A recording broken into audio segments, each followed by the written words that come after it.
Hello.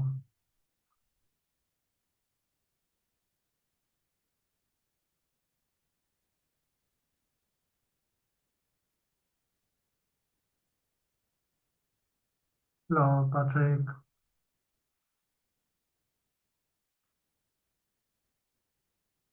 Hello, Zanya.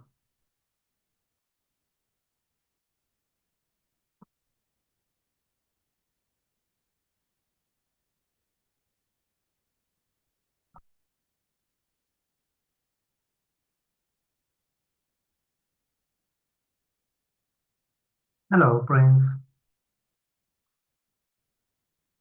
Hello, Jose. Hello. Good morning. Good evening. Good morning.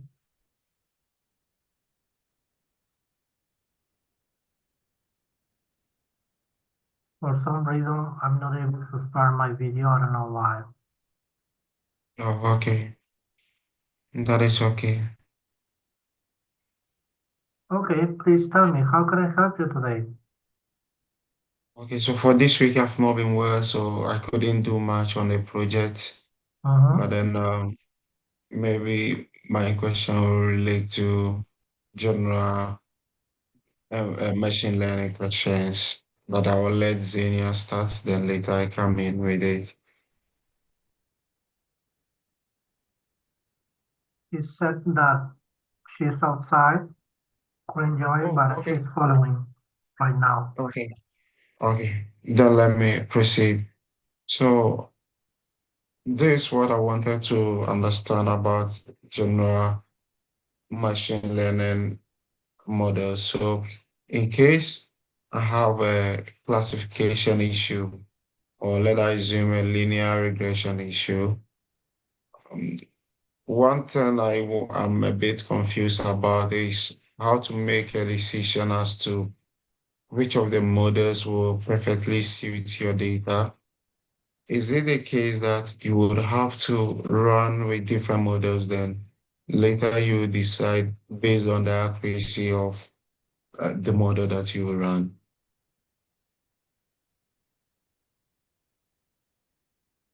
I'm sorry, I don't understand your question. What precisely do you need? I mean, So I would want to know how to make a decision as to which of the models you are going to use if in case you have a classification issue and you have different types of classification models, or you have a regression issue and you have different types of regression models. How do you make that decision? Is it going to base on the case that you're going to run a model for each of them? Then you decide on the one that give you the best accuracy, or there okay. is What do you mean by regression or classification issue? What do you mean by that? so like in terms of classification, maybe you're going to use KNN, or you decide to use um I think there is one that relates to regression. Let me check. Quickly confirm. But let's assume in case of regression, the normal regression, or you go for logistic regression. I just want to understand, is there a way that you need to decide, or you just have to run logistic regression, you run the normal regression, then based on that, you decide, or maybe there is a technique to something behind you deciding which one to go with. Okay, so you have many options. The first one would be, for example, run multiple models, multiple machine learning models, and then choose the model that provides you with the best validation data-based Sharp ratio, for example. Okay. Okay. And the second solution would be to use all the predictions of all the models that you have in mind to apply to fit, and then the predictions in the validation data set, and then use the validation data set predictions as input features for a meta learner machine learning model. Okay. So Okay. in that way, you profit from all the predictions of all the models, and then you combine it into a single machine learning model as a meta learner, you know. Okay. All right. One other thing is, when we started the project and Stefanos and Bruce were introducing us to it, they made us understand that the eight indicators from Bruce, he mentioned they had it from another project. So I just want to last week when I was working on it, it's something that came in mind, but then I think I forgot the question last week. Assuming I'm starting this project with no records of any indicators, how best can I get? Okay, let me put it this way. What do I need to do to be able to get such quantum of indicators? Is it the case that I have to read articles from people and see what they were using and consider whether it is going to be fit for the project that I'm doing? Or there is something that I always have to build upon models from people? I don't know if you get my question well. So you're asking what other input features I could use instead of technical indicators? Yes, yes, yes. Okay, so actually what you can do is, for example, use this, let me see, let me write it in the chat. So use the Okay, stats models, for example, stats models library, okay? Use all the models, all the statistical models there, fit them with your train data, and then predict, get, get the forecasts for the train data, train and test data for both, okay, okay?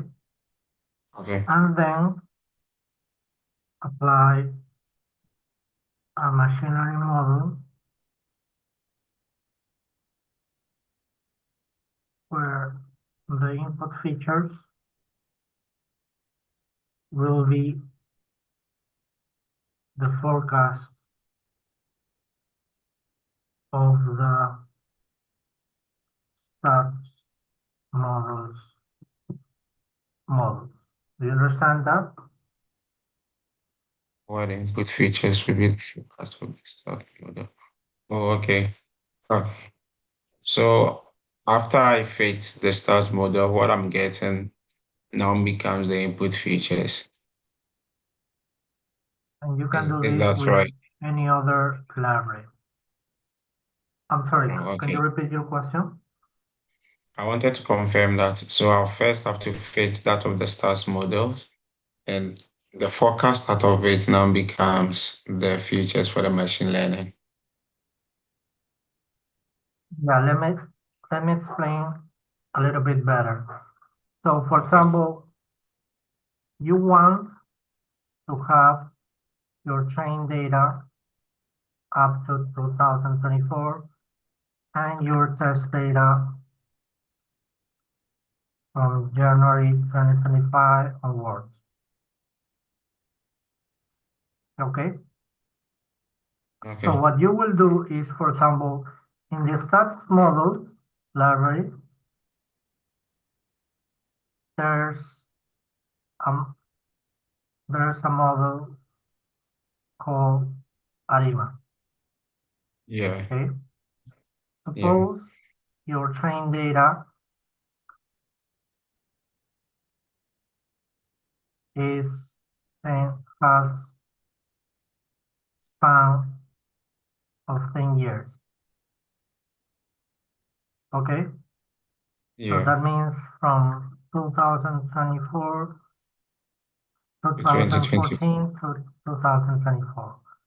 So that means more or less like 2,500 data points. Yeah, Okay, more or less. Okay, yeah, so you're going to fit an ARIMA model with 1,000 observations trained data, and you will do this with do this each day.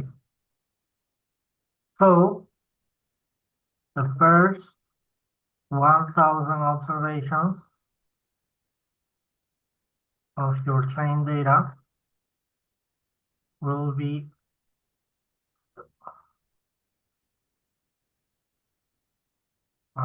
the first 1,000 observations of your trained data will be the in-sample forecast of your ARIMA model. Okay, yeah. and from 1,001 to 2,000, which is December 2024, you have real forecasts, real out-of-sample forecasts of your ARIMA model. Okay. So that will complete having a total of 2,500 forecasts as trained data. Okay. Okay, and uh, sorry. So that No means problem. you will have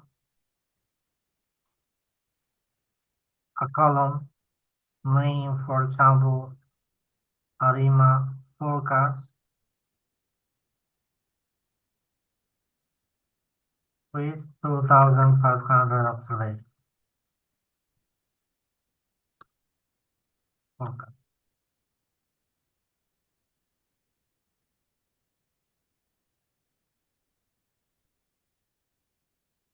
Then you will use a machine learning model To fit that of. Okay. that Yes. will use as input feature this column ARIMA forecast. You understand? Yes, I get it now. Now, of course, you shouldn't base your machine learning model only on a single feature. Okay, you Yes. need to apply all the models, models, models, I would say, and its and their variation. So, for example, the ARIMA model has inputs P and Q. So you Yes. can vary P to be from 0 to 5 and the same for Q. So you will have in total like 35 models of ARIMA model.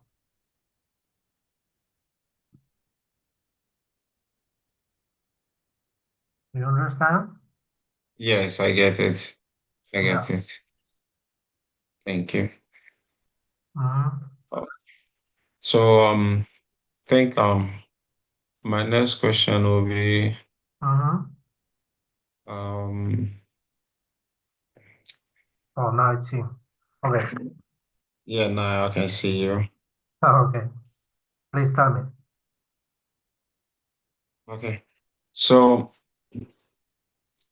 I think my next question will be on um should I is it let me check. Where I've written them, I can't open the file, that is why. My laptop is frozen. Mhm.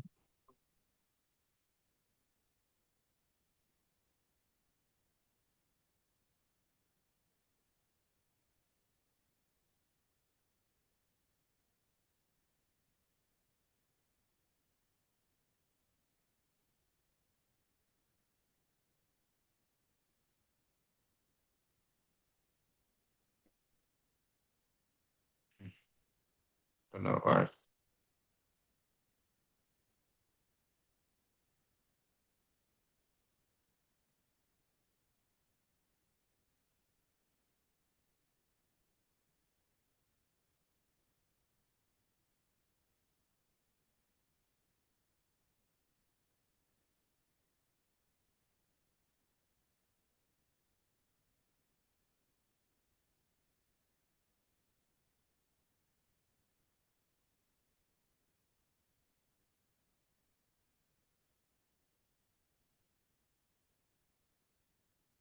No, that's not it.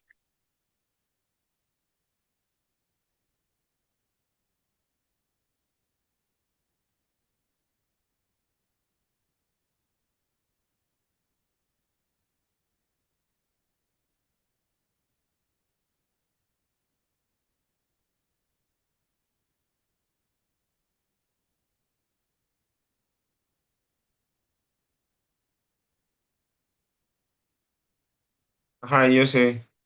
Yeah, please tell me. Yes, I think one other thing that I wanted to ask question on was a question that Zena asked, I think about 2 weeks ago, Mm-hmm. concerning if the model is to predict that we expect the stock to maybe go up and you would want to trade. Do you have to also have a model in it that will predict or give a second assurance as to whether you are going to make a gain if you are to enter into trade? I'm sorry. Can you rephrase your question, please?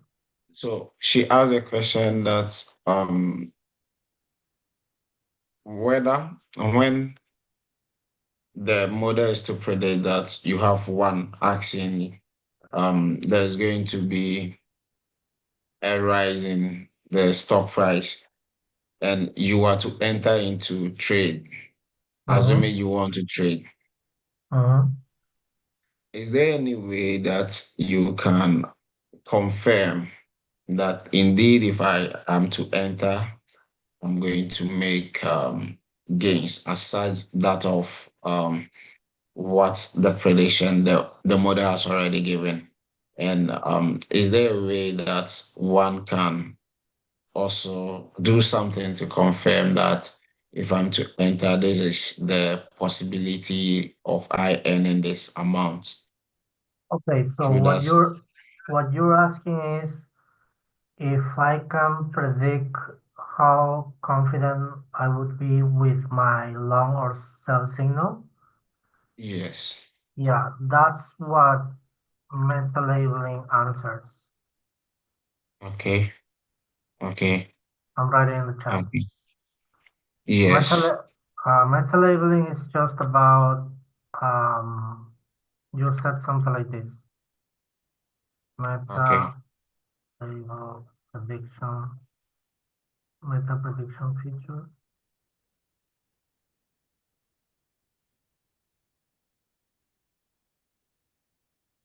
MP where equity full return.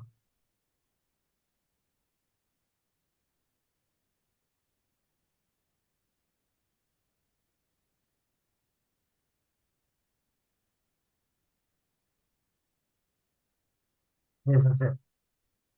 Once you Okay. have your equity curve return in your validation data set, then you will use that equity curve return from your validation set and get this meta prediction feature. Then Okay. you will use this prediction feature, you will use this feature as a prediction feature for another ML model. Okay. Okay, Okay. and for your test data,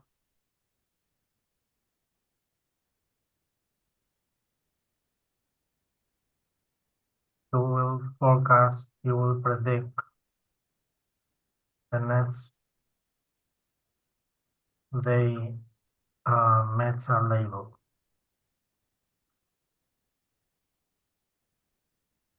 It would be, you will use model, meta model, predict product. Okay, Okay. and this will give you a value between 0 and 1. Okay. Okay, Yes. and you can use this probability as per your own discretion. So for example, in case this prob is higher than 0.5, then trade. Otherwise, no trade. Do not trade. Okay. Okay. And you can Okay. change this threshold of 0.5, whatever you would like to choose. Also, you can use, you can just say from zero, if prob is from 0 to 0.1, then trade 10% of your equity. From So 0 point, let's see, to 0.2, trade 20% of equity. Something like this, you know? That depends on yes. you. There are many implementations. That I wanted to ask a question on that. Like you said, that depends on you. But then what is the industry benchmark? Okay, for that case, I have shared before. Let me remember. Metal. It is in YouTube. Let me remember the labeling. Oh, I believe that's, yeah. So this is. So I would suggest going through these YouTube links. Okay,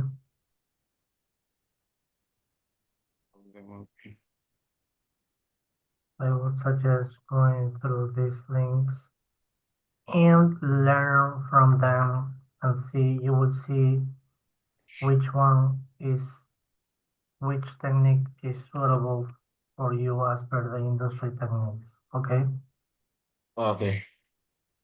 I've opened one. Let me open this one too. please save all that I have written in the. Yes, that is what I'm trying to do.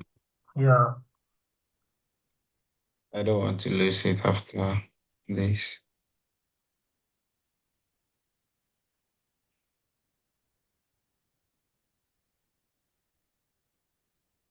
And I think the last one of three, one, two, three. Okay, I've lost two.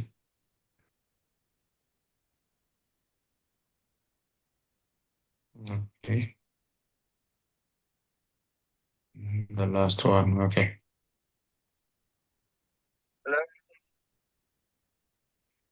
All right. You say thank you. I have them. Sure. Whenever you have questions, please don't forget to write to me in the LinkedIn chat. I will Yes, be I more think than happy to help you. that is what I'll be doing now. Now, once I'm on it and I get a question, I won't wait till Fridays. I'll try and ask them right away. Yes, please. So Okay. I think thank you very Zenyang, much. don't worry. I think Zenyang she's busy. So, see you then. Yeah, And Zenia we has will a use, question. She yeah, has a question in the want to chat. confirm that we will use simple feature, not the whole. Okay. So, yes, that's a good point. Fine. Yes. You can use the first 100 observations, but those will be ensemble forecasts. So you should just you should be cautious of using them. It's a matter of checking what results you get in your study performance.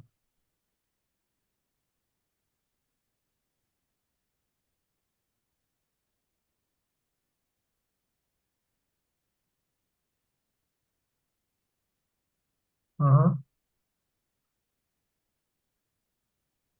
Okay, thanks to you, Zhenyang. Um, Thanks to you, Prince. Thanks to you, Patrick. And see you next Friday. And of course, once again, as I really like to tell you all, in case you have questions throughout the week, you can ask me through the LinkedIn chat. I will be more than happy to help. See you on Friday. Okay. Sure, thank you. Bye. Enjoy your weekends. Bye. Bye. The same to you. Bye.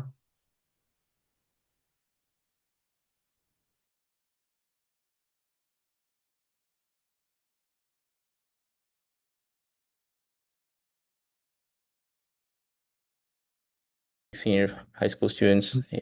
I see. That's very important. That's very important. I see. I see. From my side, right now we actually just few updates. So about alpha AML and about this AML and on-chain stuff that I mentioned before. So we're right now making progress in updating our on-chain analysis engine. So we deep dive inside how actually other companies are marking, how they labeling different crypto dirty and white. And what is very interesting insights that we figure out for the last week or two, that actually centralized exchanges like Binance, Bybit, OKX, and other actually the in some way they helping other parties to make money laundering, to make their crypto more clearer. So we detected a lot of cases on this regard. So we discovered that sometimes money was some protocol or blockchain was hacked, and this money comes to centralized exchanges. Centralized exchanges receive this money, and then this address added to the blacklists, let's say to the sanctions list, or they label it as hacker actions, some other illicit activities. But for a lot of cases, we saw that centralized exchanges continue using these funds normally. And it looks like that is pretty frequent cases that we discovered. So this is very interesting. So from one side, it gives us additional insights how to make the industry, crypto industry, better overall. From another side, what is interesting that we need to adjust our risk scoring algorithm to make to understand this, because if we will always label such crypto as dirty and then centralized exchange just spread it around the world, Yeah. it is very difficult then to understand who is dirty, who is white. Yeah. So this is one interesting insight from our side. Another interesting insight that we right now working on additional on-chain trading strategies, and we right now doing a lot of efforts in looping strategy. This is very interesting type of alpha strategy. Looping Do you know what is looping strategy? No. I will tell you very briefly to not use a lot of your time. Just very briefly. So actually, there are in crypto world there are some mechanics that called staking. When you can when you can lock some token, receive another one staked token, and typically this staked token give you some APY. So for example, there is one company, some protocol, it's called Anchor. So what they specialize in, they have a lot of nodes, they have a lot of hardware like servers and other hardware where they can use for nodes for validating blocks in blockchains. So what they are doing, they signing agreements with other blockchains, and you can stake a native token of this blockchain in this Anchor. But as a result, you receive an Anchor token, and they used your tokens in nodes for validating. They receive revenues from the blockchain and then pay you back and the revenue just holding this token. But they deducting small fees like 5-10% from their rewards, and everything else they distributed in this staked token. And looping strategy can amplify this effect. So if you with staking you can receive, let's say, 5-10% annual APY, annual yield. So with looping strategy, you can borrow and lend in loop multiple times to increase leverage, let's say to 3, 4, 5. And then you can convert your 10% APY to, let's say, 40-50% APY. So that looks pretty reasonable for crypto world if you're staking something stable. So it's pretty interesting approach. And we right now made this looping strategy and have estimation on 50% APY right now. So this is additional what we are doing right now. But this is a different story. Yes, let's switch to your update. So as I remember, we actually have only one thing remain. Yeah, so we need to calculate pressure. We need to calculate pressure and then make a decisions. That empirical model that you developed before, machine learning model, we need to decide, is it good enough for us to... So we can make at least conclusion based on this pressure values. Yes. Yeah. But if you have any update, please share. Yeah. So I did so the range of like the organic pressure was pretty close, between -0.006 to -0.00, actually -0.008 and -0.001. I think that was the range. But like the two blocks which had success, they were so one was let me pull it up again. So one was -0.003. Hang on. Yeah, one was -0.002976.025, and the other one was Can you please share the screen if you have some sure. data? Sure. Okay. So and can you please can you please explain one more time? So you checked it for different addresses, or you checked it for token different addresses. This is like one token address. Okay. Yes. Okay.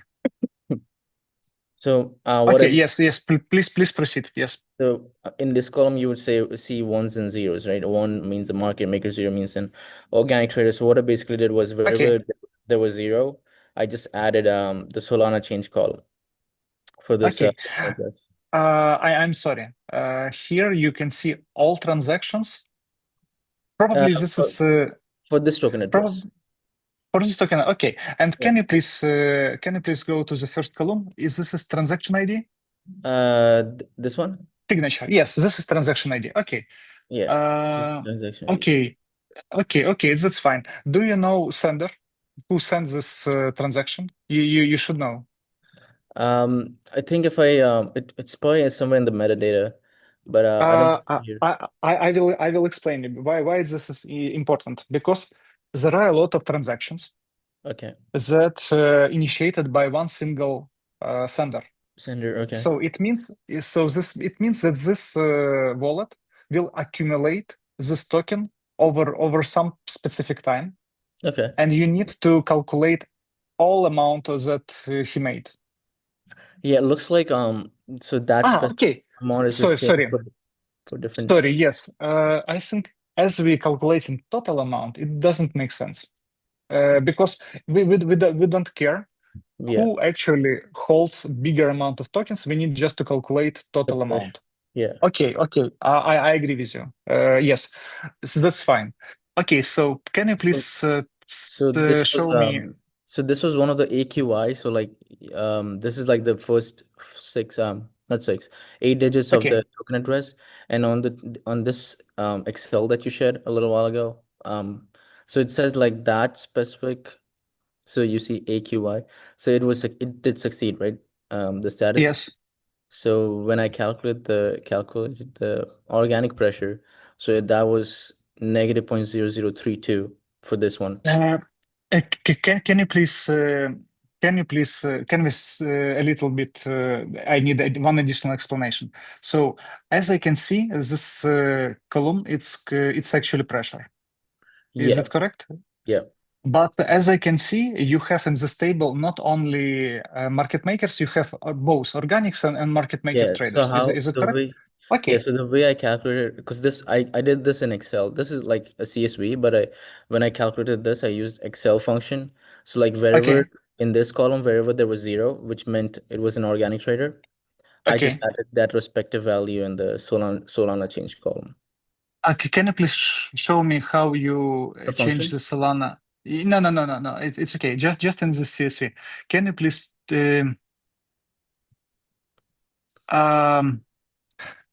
I see. So you just calculated this total. You calculated pressure from the Google Sheet, or you calculated it in some software? In Excel sheet. Okay. Yeah. Okay. But I just used the SUMIF function over this range, and like if the criteria was if this was 0, and then I selected this column, the Solana change column, so it just added those respective values. Okay, just one question. So can you please tell me if it's organic trader? So you calculated the total of all Solana change with positive sign or with negative sign? So with negative basically means you're buying Solana, right? Negative, it means buying. No, actually, yes, negative means you're selling Solana to buy a token. To buy token, so it means increasing the pressure. And when you receive Solana, it means decreasing pressure. So how you calculated pressure, with positive sign or with negative sign? So I just left it as the sign there was. So like it was negative. So which meant like they were buying a token by giving away their Solana. Sorry, Rish, just in case, do you have close to you this Google Sheet file, Excel file, so we can just in case check the formula? Oh yeah. I can just open this in Excel.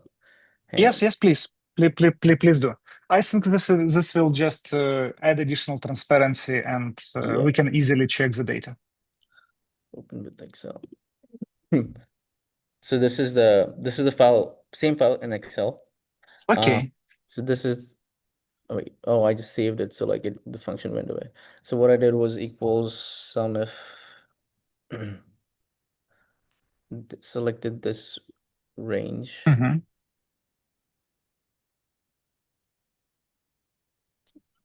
And then comma 0, comma, and then this range. Mm-hmm.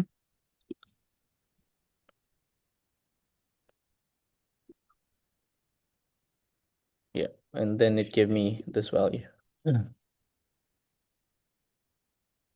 Okay, but you see, in this case, you need to put minus before it, before the sum. I will explain you why. Because right now you're just calculating the total for all organic traders.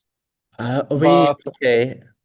So but you consider the modulus of every single transaction. So like even if it's negative or positive, you will just add not the not modulus, not absolute Yeah. value. We just need to invert the sign, because so that's why you can just put minus before this formula. So I will explain you why. Because if we have Solana change negative, it means this wallet bought token. It means increase of pressure. If he sold token, it will give us positive Solana change, but it means decreasing pressure. So everything opposite. So we can just put minus before this your sum function. I see. Okay. Also, can you please? So we can just put minus, and that should be fine, right? Like yes, just put minus, and that's all. Okay, but anyway, you made all calculations. Can you please show me the total results? Token and organic pressure total for each token. yeah. So I can show you that This for each token. with inverted signs, it's fine for me. It's okay. Just interesting to see the numbers. Yeah, so like I didn't have time to like organize everything in one place, but I do have it in different CSV. So like I can show you all the Okay. different. So this was one. And sorry, you here you highlighted green. What it means? Can you please remind? Actually, I was just so when I was it doesn't mean anything. When I was just like going through all the tokens, I was just like highlighting one to see okay which one I Okay. looked at. Okay. I have one question. Please let me know if it's possible. Can Yeah. you please add additional column in this file with pool addresses and I can do that, yeah. specify the final pressure that we have? Okay, I can do that. Like in this one, basically just write organic pressure. Yes, Okay. somewhere here. Yeah. Somewhere here. And just in case, do you remember you have different your algorithm consists from 5 or 6 parts, as I remember. Do you I think remember so. Yeah, pattern analysis it's and 4. other? Yeah, it's 4. It's a pattern analysis, Four. root space score, anomaly score, and clustering. Yes. I have one ask for you. For sure, Yeah. if it's possible. Yeah. Can you please extract separate organic traders and market maker with in 5? Let's say make 5 experiments. One experiment, merge them all as you did already. Next experiment, just first type of analysis, let's say anomalies. Okay. Then second type of analysis, only pattern analysis, and so on. So in this case, you will have one you will have a composite that consists from everything. Another one, and each one you will have separate. I will tell you why. Because in case if we will see that our prediction is wrong, then we can check which of your analysis is doing better predictability, and then we can let's say make some weights. Don't worry, after this step it will be very easy. So we can just adjust weights and we will have final result. So and yeah, just to reiterate what you said, and if to make sure I got this right. Please. So one scenario would be just this, like composite everything, and the other scenario would be one like pattern score, rules based score, clustering score. What is the other one? Yeah, and then anomaly score. Yeah. So like yes, correct. Okay, I see. And then Yes, so like yes, so we correct. can modify the weights. That's actually good. So because right now it's just arbitrary, so like it could be wrong. And if we modify that's how we can figure out how to modify the weights. Yes. And I want to remind you, do you remember you have some type of algorithm that helped you to detect which threshold is better to use? Because do you remember our goal was to find a ratio that organic traders should be less than 5%, around 5%. And you find this threshold to analyze it in this way. 95% wallets are market makers and 5% organic traders. So please do the same for each of them. You need to find this proper threshold. Okay, so how would I know what's a proper threshold? By quantity analysis. You need to find proper threshold that you will have 5%, 95% split. 5% organic traders, 95% market maker. So wouldn't that be always like the top 95% in the... We can make this assumption, I think. Okay, all right. It will simplify everything for you and for analysis. So that would actually make the algorithm so much more simpler. Because right now I was trying to figure out a different way, but that would actually make it so much more simple. Yes, but you see, maybe something is wrong, and in the end we will receive just it not works. But if we will have such flexibility, we will be able to find proper combination of your analysis methods. To be honest with you, Rish, in real production, when you're working with data, when you're working with markets, when you're working with analysis, it's always you will always do very similar stuff, because in quantitative finance, it's very difficult to find some real patterns. Very difficult. So you will do 90. You will do 100 experiments, and something like 5-10 experiments will give you some alpha or additional knowledge or something else. Everything else will be noise or just or you will figure out that market is very efficient. So this is what I proposing you to do. It's very typical and classical what actually doing quantitative engineers. So let's do it. I think it's a great experience for you, and we will see final results. I'm actually really excited, and now that I'm almost done with the other program, I have a lot of time to work on this now. And I feel like I'm so close. That's great. We're almost there. Yeah. Everything. We're actually close. Actually, you have all necessary software. You develop all necessary code. You need to just combine it all together, calculate, and put everything in one resulted file, CSV or Google Sheet or Excel. It's up to you. Yeah. Okay. Yeah. Great. Thank you so much, Rish. Thank you. I think from my side, there is no other questions. Please let me know if you need any help. Of course. I'll be in touch. I'll be in touch in the chat too. Thank you. Thank you, Rish. Yes. Okay. Have a good continuation of the day. Patrick, if you can hear us, thank you. Thanks again. And okay, let's keep in touch. All right. Thank you. Thank you, Rish. Bye. Have a good day.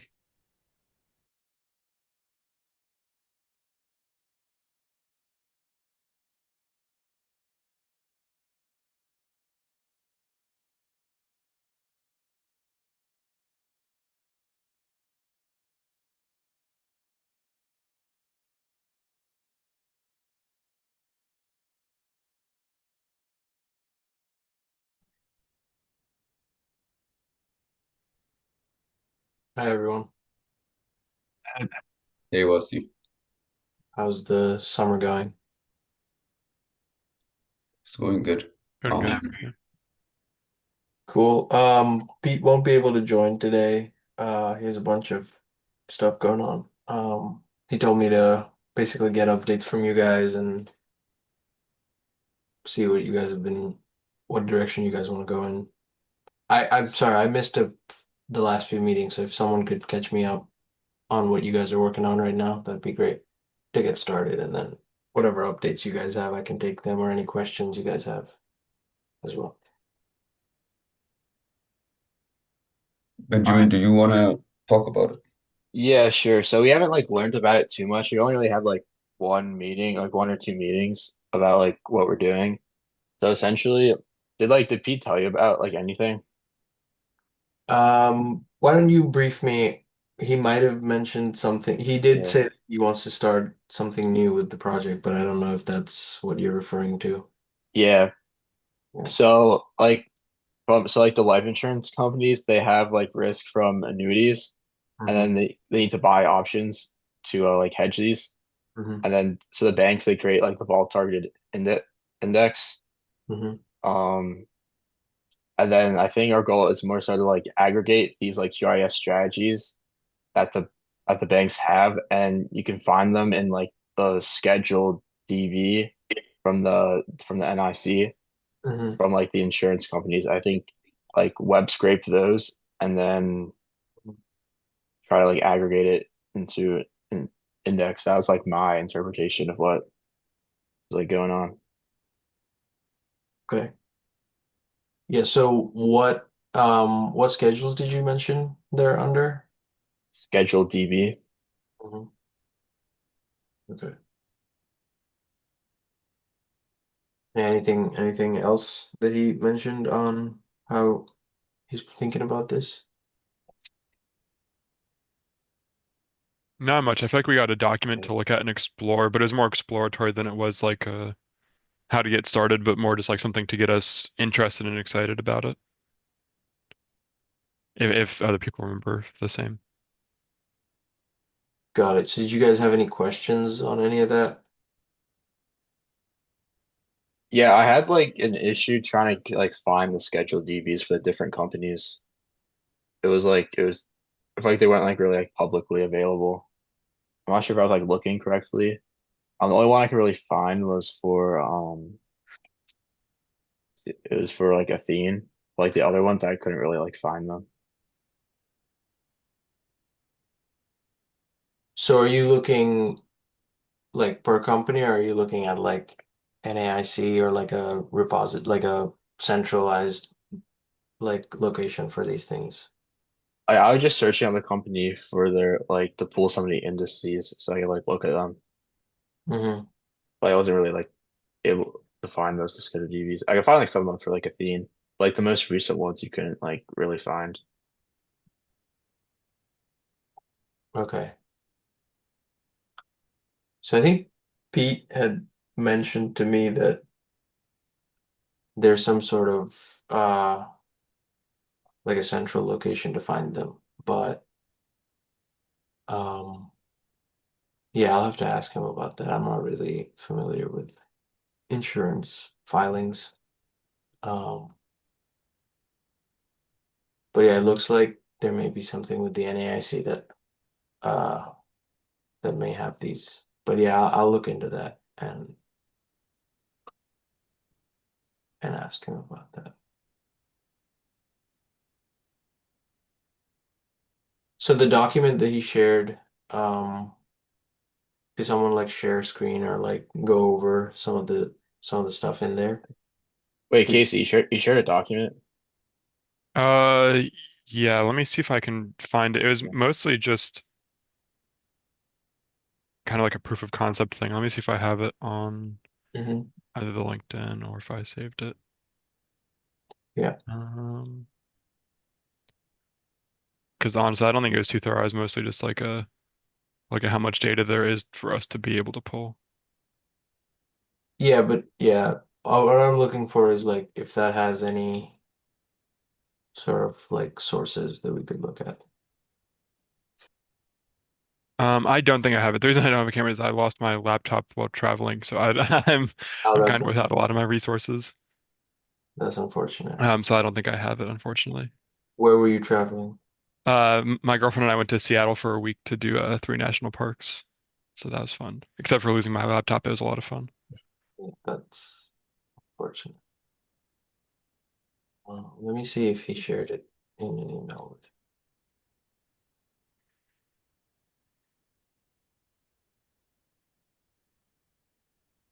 See.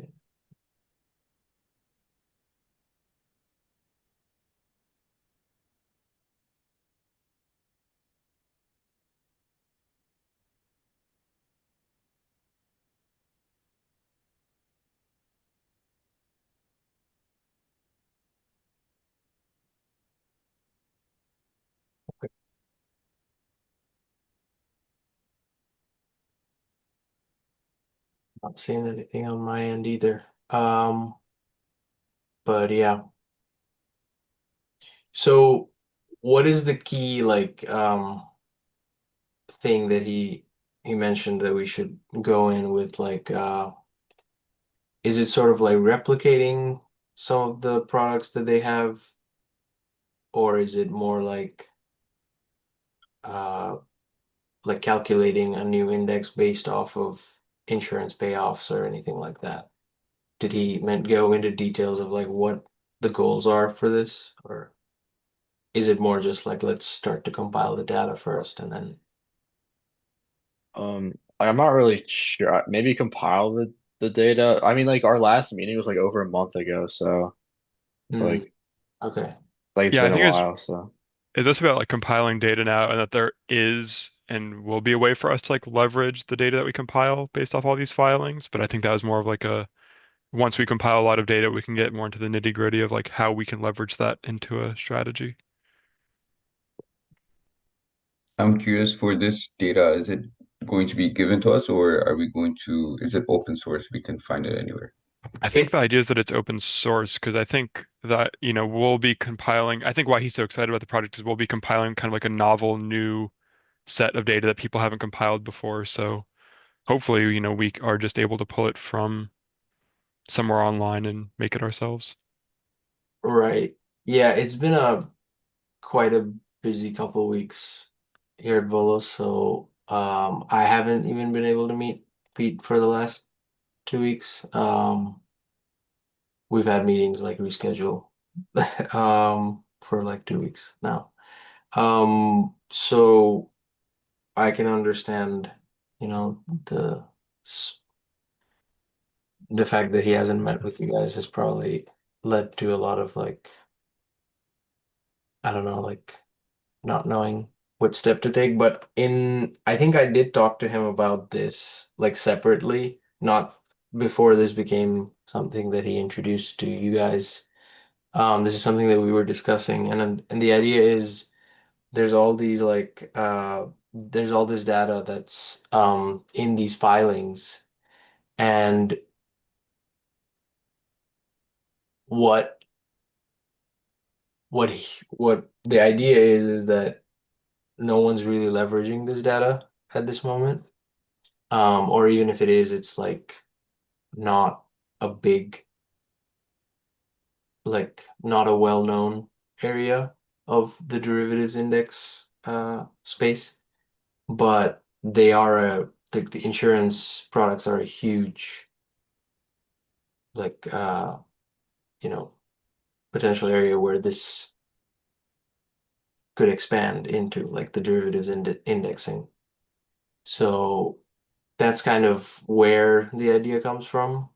Again, Pete has a lot better fleshed out idea of where he wants to take that, but yeah, the idea is that there's these filings that are available. It's a lot of paperwork, and it's not all, how should I say, it's not like in a nice database where you can just like query values and stuff. It's like a little all over the place, and also probably will require a lot of scraping. And that's kind of like the biggest hurdle probably in compiling all this data. So I would look into more details about what the schedule DB contains. Um, Maybe ask Pete for a email for like an explanation of where um where do we find these? What are we supposed to do with this when we find it? What kind of format do you want this output to be in? Is it gonna go into a model? Is it gonna go into just a DB that we're gonna later structure these products around? I would need more information to go off of this stuff, but the first things to do would be to just research what Schedule DB is, what's included there. I certainly don't know what those things are, but yeah, I'll be looking into that as well. And then maybe do some research into how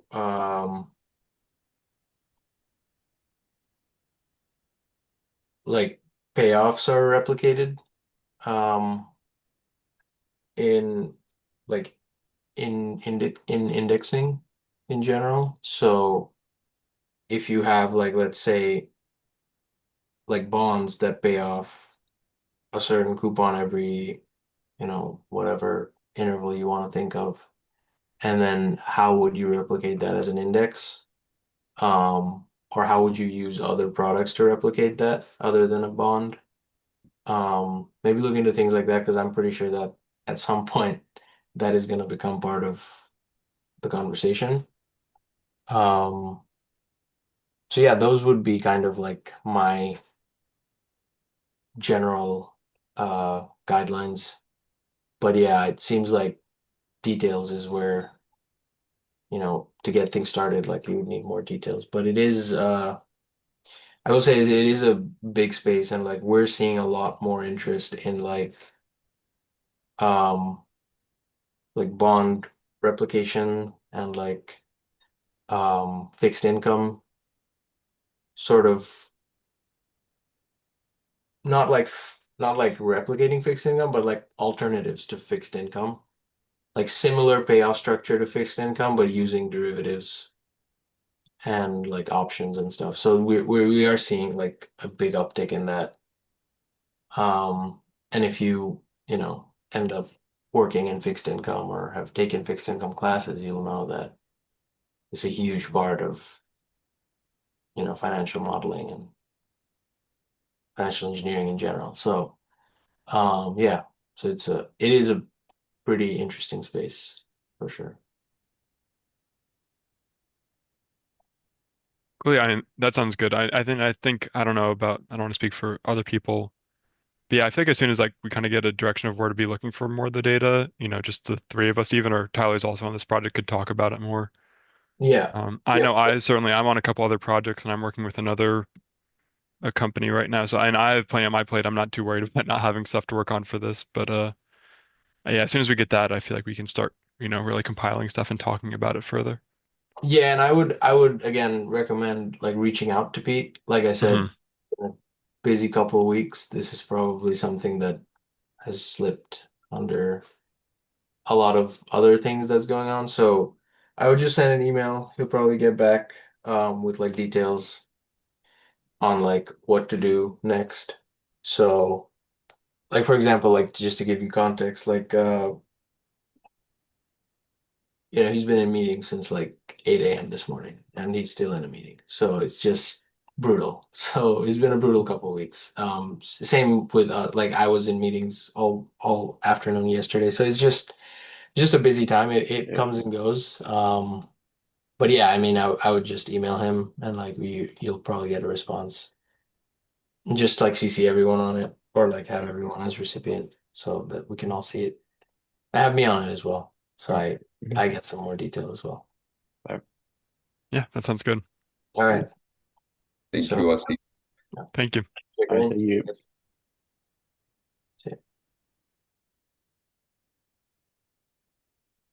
Benjamin, do you want to send the email or? Yeah, I can send it. I'll CC you guys on it.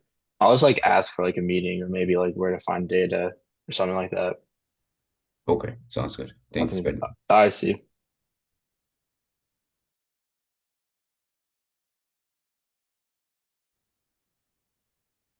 There we go. Can you hear me now? Sorry, my headset Yeah, turned I off. can hear you. Cool. I really don't. I was going to send a LinkedIn message, but and I've just been tinkering around with stuff. I don't have any specific questions unless you have a specific update, but I've just been messing Cool. around with it, having fun. So I mean, nothing specific unless you have anything. No, just here for you if you have any questions. Nope, not really. I mean, to be honest, this is more of like a playground for me when I don't have no other work to do, but I've been having fun with it. But yeah, Yeah, nothing, no problem. nothing new to update or ask, to be honest. Cool. All right, cool. Well, then enjoy your weekend. Cool. Thank you. You too. See ya.